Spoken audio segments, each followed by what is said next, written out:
በጣም ተናግጠናልና ብዙ ሰዎች ቴክስት አድርጋችሁልኛል።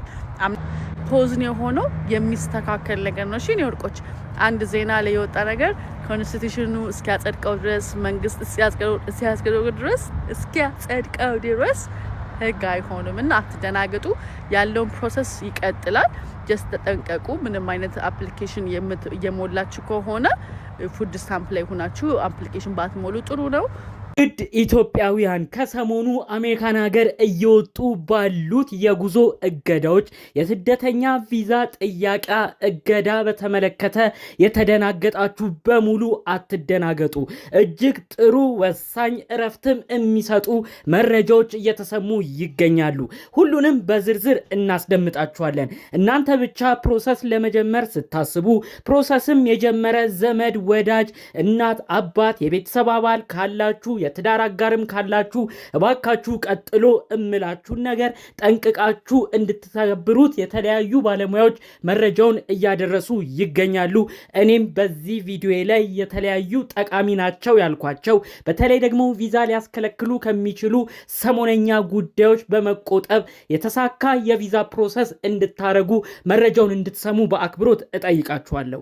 ሰላም ጤና ይስጥልን ውድ የሀገሬ ልጆች፣ በያላችሁበት ሰላማችሁ ይብዛ። ዛሬም አዳዲስ በሆነ ጉዳይ ብቅ ብለናል። እንግዲህ ለዚህ ቻናል አዲስ ሆናችሁ እባካችሁ ሰብስክራይብ በማድረግ ሁሌ የምንለቃቸው ታማኝነት ያላቸው ቪዲዮዎች እንዲደርሱ ይሁን። ይሄን መረጃ ይሄን ቪዲዮ ብዙ ሰው ጋር እንዲደርስ ቪዲዮ ላይክ በማድረግ ጀምሩ። ቀጥታ ይዘን ወደ መጣ ነው ዝርዝር መረጃዎቻችን እናልፋለን። እንግዲህ በቪዲዮ መግቢያ ላይ ቀንጨብ ባለ መልኩ አንዲት እህታችን ኢትዮጵያኖች አትደናገጡ፣ የአሜሪካን ሀገር ፕሮሰስ የምትፈልጉ ለወዳጅ ለዘመዶቻችሁም የምታስቡ ሰዎች አትደናገጡ ስትል መልእክቷን አስተላልፋለች።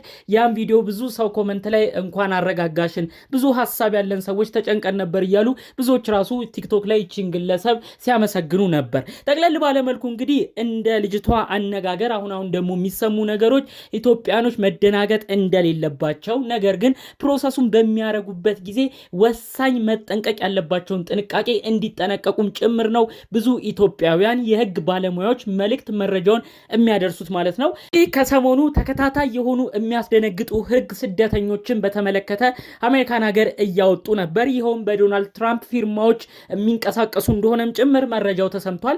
ከሰሞኑ 75 በላይ የሆኑ ሀገራት እንግዲህ ወደ አሜሪካን ሀገር የቋሚ ስደተኛ ቪዛ ጠይቀው ወደ አሜሪካን መሄድ እንደማይችሉ የዛ አይነት ቪዛ ፕሮሰስም እንደቀረም ጭምር ነው መረጃ የተሰማው ማለት ነው።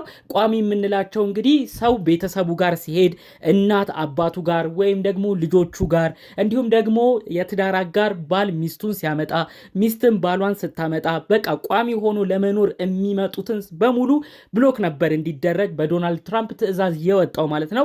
እንግዲህ ይህ ጉዳይ ትዕዛዝ ተሰጠ፣ በዶናልድ ትራምፕ ተላለፈ እንጂ ተግባራዊ አልሆነም። ስለዚህ በዚህ ጉዳይ የተደናገጣችሁ ሰዎች አሁንም ቢሆን ተግባራዊ እስኪሆን ድረስ ፕሮሰሳችሁ ላግ ማድረግ የለበትም፣ ወደኋላ መጎተት የለበትም፣ መቀጠል አለባችሁ። ታዲያ ይህ ውሳኔ ይህ ድንጋጌ በአሜሪካን ሀገር በጃንዋሪ 21 2026 ይጸድቃል ተብሎ ነው እየተጠበቀ የሚገኘው። ነገር ግን ከታች ባሉ ሰዎችም ይህ ነገር ተቃውሞ እንደገጠማቸውም ጭምር መረጃዎች ይሰማሉ። አተገባበር ሁኔታውም ላይ ገና እንግዲህ በደንብ ይሰማል፣ በደንብም ዝርዝር ነገር ይወጣል ነው የተባለው። ስለዚህ ይህ ጉዳይ ባልጸናበት ሁኔታ ሰው ተስፋ ቆርጦ ፕሮሰሱን ማቋረጥ እንደሌለበት ተሰምቷል። ከዛ ውጪ ደግሞ ወሳኝና ጠቃሚ መረጃ ነው፣ ህዝቡን ቢያቀው ጥሩ ነው የተባለው አንድ ወሳኝ ነጥብ አለ። እሱ ምንድነው? እንግዲህ ያው ይሄ እገዳ በአሜሪካን ሀገር መንግስት እንዲወጣ የሆነው ምንድነው? ከተለያዩ ሀገር የሚመጡ ዜጎች አሜሪካ መጥተውም ከአሜሪካን ሀገር በድጎማ ነው የሚኖሩት። እኛ በምንሰጣቸው ገንዘብ ነው እየኖሩ ያሉት። እዚህም አሜሪካን መንግስት የሚመጡ ሰዎችን በደንብ ማጥናት ማወቅ አለበት። አሜሪካን ሀገር ገብቶ የተለያዩ ሀገር ዜጋ ለአሜሪካን ሀገር መንግስት ሸክም መሆን የለበትም የሚል ሀሳብን ይዘው ነው እንግዲህ እንደዚህ አይነት እገዳዎች እያደረጉ የሚገኘው። ጉዳዩ በደንብ እንዲገባችሁ ተንተን ባለመልኩ ትንሽ ልበላችሁ። ዌልፌር የሚባል የአሜሪካን ሀገር ሲስተም አለ። ዌልፌር ማለት ከአሜሪካን ሀገር ከፌዴራሉ የተለያዩ የገንዘብ እርዳታዎች እየተደረገ አንድ ሰው ሲኖር ማለት ነው። ዌልፌር ብዙ አይነት አለ። የጤና ሊሆን ይችላል፣ የገንዘብ ድጋፍ ሊሆን ይችላል፣ ምግብ እንዲበላ ፉድ ስታምፕ የምግብ ሊሆን ይችላል። ብዙ አይነት የዌልፌር ሲስተም አለ፣ የቤትም አለ፣ ብዙ ናቸው። ታዲያ እንግዲህ ይህን በተመለከተ የአሜሪካን ሀገር መንግስት አንድ ጥናትን ከሰሞኑ አስጠንቶ ነበር። ብዙዎቻችሁን ጉዳዩን ሰምታችኋል ብዬ አስባለሁኝ። ዌልፌር የትኛው ሀገር የሚመጣው ዜጋ ነው ብዙ ገንዘብ እየተጠቀመ ያለው የሚለውን ጥናት አስጠኑ። ለምሳሌ በቁጥር ያህል እንዲገባችሁ ቡታን ከሚባል ሀገር የሚመጡ ዜጎች 80% የሚሆኑት በአሜሪካን ሀገር መንግስት ድጋፍ ነው የሚኖሩት። ከዛ ዝቅ እያለ እነ ሶማሊያ ያሉ ከሶማሌ የሚመጡ 70% የሚሆኑ በአሜሪካን ሀገር የሚኖሩ ዜጎች ከአሜሪካን ሀገር መንግስት ያዩ ገንዘብ ድጋፍ እየተደረገላቸው እንደሚኖርም ጥናቱ ያሳያል። በመቀጠል እንዲያለ ይወርድና ኢትዮጵያ የሆኑ ዜጎች አሜሪካን ሀገር ከሚኖሩት ውስጥ 40% ዌልፌር ወይም ከመንግስት ገንዘብ እየተቀበለ እንደሚኖር ነው ጥናቱ ያሳየው። ታዲያ እነዚህ ነገሮች በመጭመቅ ነው አሜሪካን ሀገር እድል ሰተናቸው እነዛ ሰዎች አሜሪካን ሀገር መጥተውም የተለያዩ ነገር አልቻልንም እያሉ ጥቅማ ጥቅም እያገኙ ገንዘብ እየተቀበሉ ድጋሜ ለአሜሪካን ሀገር ሸክም ሆነዋል ተብሎ ነው አጠቃላይ እንግዲህ እንደነዚህ አይነት የጉዞ እገዳዎች እየተሰሙ የሚገኘው። ታዲያ እንግዲህ ከነዚህ ጉዳዮች ጋር በተያያዘ የአሜሪካን ሀገር መንግስት በተለያዩ ዓለም ሀገራት ለሚገኙ ኤምባሲዎች ሰራተኞቻቸው አንድ ማስጠንቀቂያ ልከው ነበረ። ቪዛ መልካቾች ቪዛ በሚጠይቁበት ጊዜ በደንብ እንዲመረምሯቸው ነው ለኦፊሰሮቻቸው ትዕዛዝን የሰጡት ማለት ነው። ለምሳሌ አንድ ሰው ቪዛ በሚጠይቅበት ጊዜ ወደ አሜሪካን ሀገር አቀናለሁ ብሎ በሚያስብበት ጊዜ የጤና ሁኔታው ምን አይነት እንደሆነ አጠቃላይ ያለበት የኑሮ ስታተስ ምን አይነት እንደሆነም እንዲመረምሩ ጭምር የቪዛ ኦፊሰሮች ተነግሯቸው ነበር። ይህ ማለት ምንድነው? አንድ ሰው ጥሩ አቅም ላይ ከሌለ በጣም የጤናው ሁኔታ የተናጋ ከሆነ አሜሪካን ሀገር ሄዶም ድጋሚ ሸክም መሆኑ አይቀርም የሚል አስተሳሰብ ስላላቸው እዚሁ ባለበት ሀገር ውስጥ ሆኖ ቪዛ በሚጠይቅበት ጊዜ በደንብ እንዲመረመርም ጭምር ነው መረጃዎቹ ቀደም ብለው ሲሰሙ የነበረው። ታዲያ ይህንን አስመልክቶ ነው አንድ ወሳኝ ማስጠንቀቂያ ከዌልፌር ሲስተሙ ጋር በተለይ ደግሞ ሀበሾች ማድረግ ስላለባቸው ጥንቃቄም ጭምር መረጃው የተሰማው ማለት ነው። እንግዲህ ይህ ጉዳይ እንዴት ነው መታለፍ ያለበት፣ እንዴት ነው ቪዛ ሰው ሊያገኝ የሚችለው የሚለው ነው ሌላኛው ጥያቄ ከዚህ ጉዳይ ጋር በተያያዘ። ታዲያ ምንድነው ምክር እየተሰጠ ያለው? የህግ ባለሙያዎችም እያወሩ ያሉት ምንድነው እንግዲህ አንድ ሰው አሜሪካን ሀገር እየኖረ የቅርብ ቤተሰቡን የትዳር አጋሩን ማምጣት ቢፈልግ የሱ አቅም በደንብ ይታያል። ምክንያቱም አሜሪካን ሀገር መንግስት ያ ግለሰብ ስፖንሰር ሆኖ እስካመጣ ድረስ ያንን ሰው ሊንከባከብ ግድ ይለዋል። ከኢትዮጵያ አምጥቶ ነገር ግን እኔ አልችልም ብሎ ያ ሰው ድጋሚ ወደ ዌልፌር ሲስተም ቢገባ ተመልሶ ለመንግስት ዳ መሆኑ አይቀርም። ስለዚህ እዚህ ጉዳይ ላይ በደንብ ሰው በአጽንኦት አውቆ በተለይ ሰው ለማምጣት ሲያስብ፣ የቅርብ ቤተሰቡን ለማምጣት ሲያስብ፣ የትዳር አጋሩን ወደ አሜሪካ ለመውሰድ ሲያስብ የራሱን ሲስተም በደንብ ሊያውቅ ይገባል።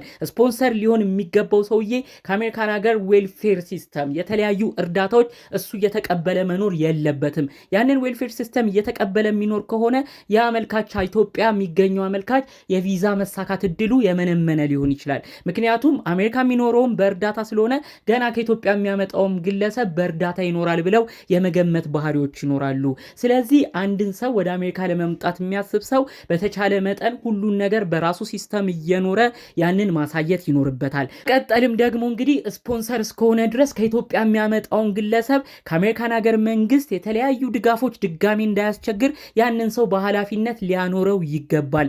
እኔ አልቻልኩም እያለ ድጋሚ ወደ አሜሪካን ሀገር መንግስት ያሰው ጥገኝነት እንዲጠይቅ ከሆነ ድጋሚ የአሜሪካን ሀገር መንግስት በፌዴራል ሲስተሙ አማካኝነት እርዳታዎች ይረዱታል። በመቀጠል ሸክም ነው እየተባለ ይመጣል።